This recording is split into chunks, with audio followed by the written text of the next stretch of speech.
पहलगाम हमले के बाद भारत के ऑपरेशन सिंदूर में पाकिस्तान के कम से कम 100 आतंकवादी मारे गए हैं। सोशल मीडिया पर सामने आए वीडियो और तस्वीरों में देखा गया कि पाकिस्तानी सेना के अफसर और जवान भी आतंकियों के जनाजे में शामिल हो रहे थे। भारतीय सेना ने रविवार को अब इनकी एक लिस्ट भी जारी कर दी, जिसमें पाक सेना के उन अधिकारियों के नाम शामिल हैं जो कि पंजाब प्रांत में आतंकियों के जनाजे में पहुंचकर आंसू बहा रहे थे। इस लिस्ट में लाहौर 6 कॉर्प्स के commander lieutenant general Fayaz Hussain Shah, Lahore 11वीं इन्फेंट्री बटालियन के major general Rao Imran Sartaj, brigadier Mohammad Furqan Shabbir, doctor Usman Anwar और inspector general of Punjab police, Punjab प्रांतीय सभा के सदस्य मलिक शोएब अहमद के नाम शामिल हैं।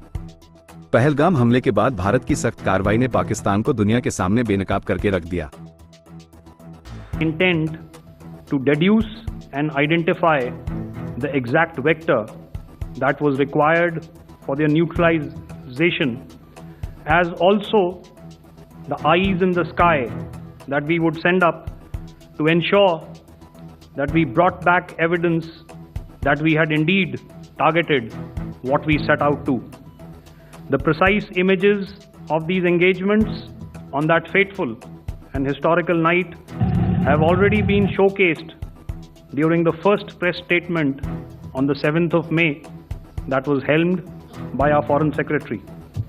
I have no doubt in my mind that we achieved total surprise, and those strikes across those 9 terror hubs left more than 100 terrorists killed, including high-value targets such as Yusuf Azhar, Abdul Malik Rauf and Mudassir Ahmed that were involved in the hijack of IC-814 and the Pulwama blast. The line of control was also violated soon after by Pakistan, and the erratic and rattled response of our enemy was apparent from the number of civilians, inhabited villages and religious sites such as Gurudwaras that were unfortunately hit by them, leading to a sad loss of lives. The Indian Air Force played a major part in these strikes by engaging some of these camps, and the Indian Navy provided wherewithal in terms of precision munitions. Pakistan अंतर्राष्ट्रीय platform पर कभी मानने को तैयार नहीं होता कि वह आतंकियों को पनाह देता है। हालांकि उसकी सच्चाई अक्सर सामने आ ही जाती है। आतंकी ठिकानों पर भारत की कार्रवाई के बाद पाकिस्तान को इस कदर मिर्ची लगी थी कि उसने मिसाइल और ड्रोन दागने शुरू कर दिए।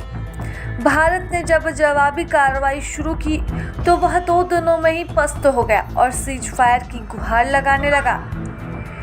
डोनाल्ड ट्रंप के दखल के बाद दोनों ही देशों में सीज फायर डील हो गई।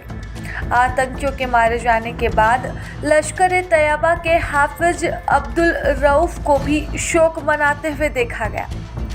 लाहौर के पास मुरीद के टेरर कैंप पर भारत ने बम बरसाए थे। इनमें कई आतंकी मारे गए थे। रऊफ को अमेरिका ने भी आतंकियों की लिस्ट में शामिल किया है। वीडियो में यह भी देखा गया कि आतंकियों को ताबूत को पाकिस्तानी झंडे से ढका गया है और पाकिस्तानी सेना के जवानों ने उन्हें कंधा दिया है। पाकिस्तान ने आतंकियों को जिस तरह से राजकीय सम्मान दिया, उसका भारत ने कड़ा विरोध किया। पाकिस्तान ने दावा किया था कि भारत के एयर स्ट्राइक में आम लोग मारे गए। विदेश सचिव विक्रम मिस्री ने तस्वीरें दिखाते हुए पूछा कि क्या आम लोगों को भी इस तरह से राजकीय सम्मान के साथ दफनाया जा रहा है। बता दें कि भारत ने आतंकियों के 9 ठिकानों को निशाना बनाया था, जिसमें सवाई नाला, सरजाल, मुरीद के कोटली, गुलपुर, मेहनुमा जोया, भिम्बर और बहावलपुर शामिल थे। इनमें से 4 पाकिस्तान में और 5 पीओके में थे। मुरीदके में लश्कर का मुख्यालय था और बहावलपुर में जैश-ए-मोहम्मद का ठिकाना था।